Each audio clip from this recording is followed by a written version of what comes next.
8월 26일 금요일 에바더기의 오늘을 여는 말씀 함께 나누겠습니다. 사도신경으로 신앙 고백 드리겠습니다. 나는 전능하신 아버지 하나님 천지의 창조주를 믿습니다. 나는 그의 유일하신 아들 우리 주 예수 그리스도를 믿습니다.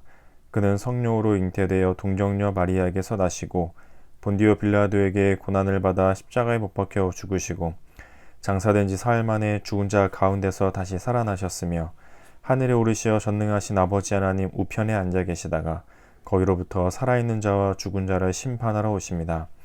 나는 성령을 믿으며 거룩한 공교회와 성도의 교제와 죄를 용서받는 것과 몸의 부활과 영생을 믿습니다. 아멘. 오늘 함께 보실 말씀은 골로새서 3장 18절 19절 말씀입니다. 골로새서 3장 18절 19절 말씀을 같이 읽겠습니다. 아내들아 남편에게 복종하라. 이는 주 안에서 마땅하니라. 남편들아 아내를 사랑하며 괴롭게 하지 말라. 아멘. 이 남편과 아내에게 주는 권면의 말씀 같은 그런 내용을 담고 있는 오늘 본문인데요. 저의 결혼 생활을 생각해 보면 그 결혼 초에 결혼하고 나서 정말 며칠 지나지 않았을 때 마음속으로 굳게 다짐한 게 한 개 있었는데요. 그 저녁에 이제 물을 마시고 컵을 싱크대 위에 올려놨는데 아침에 일어났는데도 그게 그대로 있는 거예요. 그 결혼하기 전에는 컵을 먹고 싱크대에 두면 어머니가 늘 씻어 놓으셨던 거죠. 그런데 결혼하고 나니까 그거를 해주는 사람이 없다는 사실을 깨닫게 됐어요. 아내는 어머니가 아니구나. 내가 씻어야 되는 거구나. 그런 마음과 그런 생각이 마음속에 자리 잡게 됐던 그 아주 강한 기억이 남아 있습니다. 남편과 아내, 남자와 여자가 만나서 결혼을 한다는 것이 참 좋은 일이고 행복한 일이고 즐거운 일이지만 또 한편으로는 남편도 어쨌든 남자도 죄인이고 그 아내도 여자도 어쨌든 죄인인데 죄인과 죄인이 만나서 함께 살아가는데 어떻게 행복한 일만 있을 수 있겠어요? 늘 그 안에도 갈등이 있고 다툼이 있고 힘든 일들이 있고 어려움이 있기 마련이겠죠. 죄인과 죄인이 만나는 일인데 당연한 겁니다. 그렇게 시작하게 되는 이 부부의 관계, 남편과 아내의 관계에 대해서 하나님께서 오늘 말씀을 통해 그 가정의 기초가 되어지는 부부를 향한 하나님의 질서를 말씀해 주고 있는데 첫 번째는 아내들을 위한 것이었습니다. 18절에 보면 아내들아 남편에게 복종하라. 이는 주 안에서 마땅하니라. 이 복종이라는 어감이 별로 좋지는 않죠. 마치 종이 주인에게 복종하는 것처럼 아내들이 마치 복종하고 남편을 따라야 하는 것처럼 우리나라는 또 유교 사상이 깊게 있다 보니까 마치 하늘과 같은 남편, 땅 같은 아내, 마치 남편의 말을 하늘의 말씀처럼 따라야 한다는 그런 어감을 줄 수도 있는데 그런 의미에서의 복종이라기보다 남편은 남편으로서의 역할, 남편은 남편으로서의 자리가 있고 아내는 아내로서의 역할, 아내는 아내로서의 자리가 있는 거잖아요. 상하의 관계라기보다 수평적인 관계에서의 성경에서 말하고 있는 복종인 거죠. 남편은 남편으로서의 역할과 가정 안에서 지켜야 할 자리들이 있고 아내로서는 그런 남편을 보며 해야 될 역할과 자리가 있는데 그것은 뭐냐면 복종인 것입니다. 남편의 말을 따르고 남편의 조력자로서의 역할을 해주는 것이 아내의 역할인 거죠. 이렇게 말할 때 어떤 아내분들의 입장에서는 여자분들의 입장에서는 싫을 수도 있습니다. 왜 아내만 따라야 하는가? 왜 아내만 복종해야 하는가? 남편의 말을 따르고 싶지 않고 복종하고 싶지 않은 분도 분명히 있을 텐데 그런 부분에 있어서 성경은 왜 아내들에게 복종하라고만 하고 있는가를 생각하기 전에 먼저 우리가 기억해야 할 것은 이것이 하나님의 말씀이기 때문이라는 것입니다.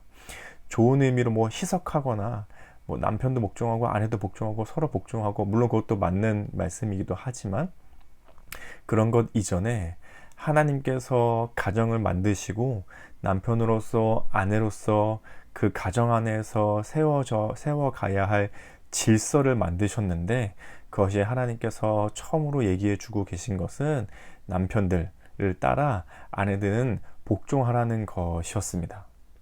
그러니 하나님의 말씀이기 때문에 우리는 따라 순종해야 하는 첫 번째 이유가 있는 거죠. 그런 의미에서 아내들은 남편에게 복종하라 하고 말씀하고 있는 것입니다. 그럼 남편이 이 남편의 모든 말을 복종해야 하고 어떤 모습이든 간에 복종하는 모습으로 따라야 하나요? 남편이 복종할 만한 모습이 있기 때문에 복종하는 것은 아닙니다. 우리가 하나님께서 가정 안에 주신 질서이고 하나님 주신 말씀이기에 따르는 것이지 남편이 복종할 만한 그런 존중받을 만한 존경할 만한 모습이 있어서 따라가는 것은 아닙니다. 하나님이 주신 가정 안에 질서를 세워가기 위해 순종하는 마음으로 복종하는 것이지 남편의 모든 말이 남편의 모든 태도가 아내보다 뛰어나고 아내보다 좋은 모습을 가지고 있고 아내보다 위에 있는 모습 마치 하늘과 같은 남편이기 때문에 복종하라는 것은 아닙니다. 남편이 복종할 만한 모습이 있어서가 아니라 우리는 하나님의 말씀이기 때문에 순종하는 마음으로 남편에게 복종하라는 이 말씀을 아내들은 따라야 한다는 사실을 기억하시면 좋겠습니다. 두 가지였어요. 하나님의 말씀이기 때문에 복종하는 것이고 복종할 만한 모습이 있어서가 아니라 하나님이 가정 안에 세우신 질서의 모습이기 때문에 따라 순종하는 마음으로 복종하라는 말씀입니다. 그리고 남편들이 아내를 향해 해야 될 것이 19절에 있습니다. 19절에서는 남편들아 아내를 사랑하며 괴롭게 하지 말라. 남편들은 아내를 향해 하나님께서 주신 질서의 모습이 있는데 그것이 무엇이냐면 사랑하는 것입니다. 사랑하는 것. 이 사랑이라는 것은 일종의 감정이기 때문에 그저 사람의 눈으로 보는 것으로만 사랑했다면 그것은 분명히 변하게 될 것입니다. 이 과학적인 근거로도 6개월 이내, 2년 이내, 3년 이내 그러면 사랑의 마음이 식어지네 이런 연구 결과들도 있잖아요. 어쨌든 사람의 감정이라는 것은 변하기 마련입니다. 사랑이 감정에서만 그친다면 얇은 종이짝 같아서 쉽게 찢어지거나 쉽게 젖어버리거나 쉽게 변질될 겁니다. 그래서 나이가 들거나 혹은 내 마음에 들지 않는 그 사람 안에 감추어져 있는 내면적인 것을 보게 된다면 언제든지 사랑하지 않을 수 있고 사랑하기 싫어지고 사랑하지 않게 되는 모습이 생기게 되는 거죠. 그럼에도 불구하고 하나님께서 우리에게 아내를 사랑하라 하고 말씀하셨을 때에는 그저 눈에 보이는 것, 외모적인 것, 혹은 그 안에 내면적인 것이 뿐만이 아니라 하나님께서 우리에게 사랑할 수 있는 마음을 주시고 그 마음으로 아내를 바라보는 마음, 남편이 아내를 바라보는 마음이 하나님께서 주시는 마음으로 바라보는 것. 그래서 그 겉모습이 어떠하든 혹은 나이가 점점 들어가든 혹은 그 마음이 어떠하든 결혼 전에는 잘 몰랐는데 결혼하고 났더니 이 사람이 이런 사람이었네 라고 하며 싫어지고 멀어지고 다투는 것들 때문에 사랑이 변하는 것이 아니라 하나님이 주신 사랑의 마음이 남편에게 충만하고 그 마음으로 아내를 바라볼 때 겉모습과 내면적인 모습이 흔들리는 것이 아니라 그 모습이 어떠하든 하나님 주신 사랑으로 끝까지 아내를 사랑하게 되는 것. 그것이 하나님께서 남편들에게 주신 가정의 질서를 따라 지켜가야 할 마음이라고 주신 것입니다. 그리고 그것을 따라 괴롭게 하지 말라. 남편은 아내가 싫어하고 좋아하지 않고 갈등을 일으키고 다툼이 될 만한 일들을 일으키지 않고 아내를 사랑하는 마음으로 괴롭게 하지 말라고 성경이 얘기해 주고 있는 것이죠. 이 두 가지의 말씀, 아내는 남편에게 복종하는 것, 하나님께서 가정해 주신 질서를 따라 복종하는 것, 그리고 남편은 아내를 사랑하는 것, 이 또한 하나님께서 가정해 주신 질서를 따라 남편들이 아내를 사랑하는 것.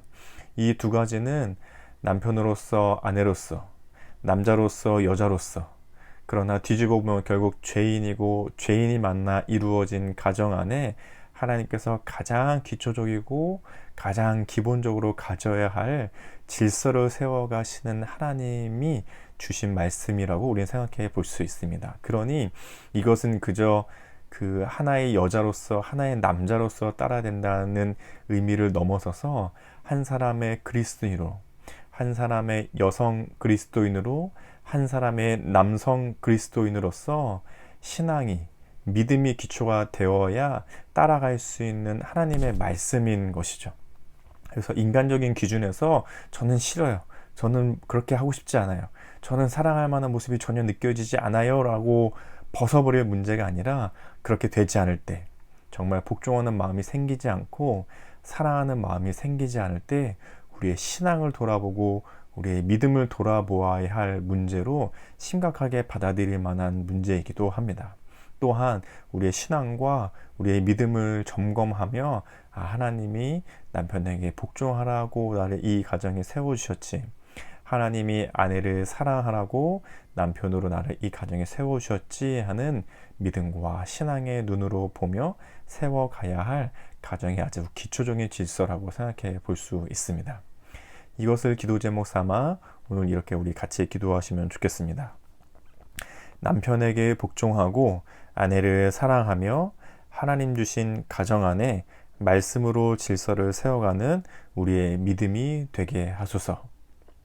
각자 남편으로서 아내로서, 혹 결혼을 아직 안 하셨다면 결혼을 어쨌든 하게 될, 앞두고 있는 그런 남편으로서 아내로서 가정을 생각하며, 혹은 결혼을 생각하며, 혹은 결혼하신 지 오래되셨다 하시더라도 또 다시 한번 우리의 가정 안에 부부의 관계를 돌아보며 하나님께서 주신 질서를 세워가는 가정이, 그것이 곧 나의 믿음, 나의 신앙, 그것을 기초로 하고 있음을 돌아볼 수 있는 기도 제목으로 같이 기도하시면 좋겠습니다. 또 가정교회 나라 세계를 위해서는, 가정을 위해서는 복종과 사랑의 질서가 부부 사이에 잘 심겨지는 가정 되게 하소서. 교회를 위해서는 말씀에 따른 하나님의 질서가 개인과 팀, 기관, 각 섬김의 자리들에 세워져 가게 하소서.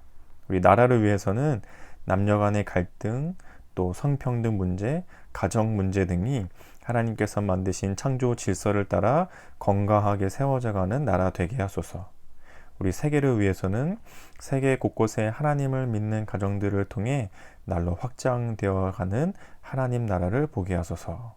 이런 기도 제목으로 같이 기도하시면 좋겠습니다. 또 우리 오늘 공동체의 기도 제목으로는 우리 천민성 청소년을 위해서 같이 기도해 주시면 좋겠습니다. 개인의 기도 제목으로는 중학교 입학해서 좋은 친구, 선생님 만나게 해주세요. 가정을 위해서는 서로 사랑하는 가족들 되게 해주세요. 우리 학교를 위해서는 중학교 잘 적응하고 믿음의 친구들 만나게 해주세요. 교회를 위해서는 청소년부가 부흥하게 해주세요. 사회 나라 온 세계를 위해서는 코로나 없는 우리나라 세계 되게 해주세요. 이런 기도 제목을 냈는데, 우리 천민성 청소년을 위해서 같이 기도해 주시고, 이제 2학기에 개학하고 새로운 학기를 시작하게 됐는데 좋은 학기 생활이 될 수 있도록 하나님께서 함께 하시는 2학기가 되도록 우리 민성이를 축복하는 마음으로 같이 기도해 주시면 좋겠습니다. 또 우리 계속해서 기도하고 있듯이 우리 홍혜정 지사님 위해서 같이 기도해 주시고, 또 이 이제 수술과 회복을 준비해 가는 이 기간들, 또 그 치료하는 그 과정들, 또 이후에 회복하는 과정들 가운데에 하나님께서 모든 것을 섭리하시고 다스려 주시도록 우리 홍혜정 지사님의 마음과 그 가정의 마음들을 하나님께서 잘 위로하시고 격려하시고 더 하나 되어져 가고, 하나님께서 선물과 같이 준비되어져 있는 것들을 충분히 더 많이 누리실 수 있는 그런 과정이 될 수 있게 함께 기도해 주시면 좋겠습니다. 각자의 기도 제목 있으시면 또 함께 기도하시고 주기도문 하시고 이 시간을 마치도록 하겠습니다. 기도하겠습니다.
음.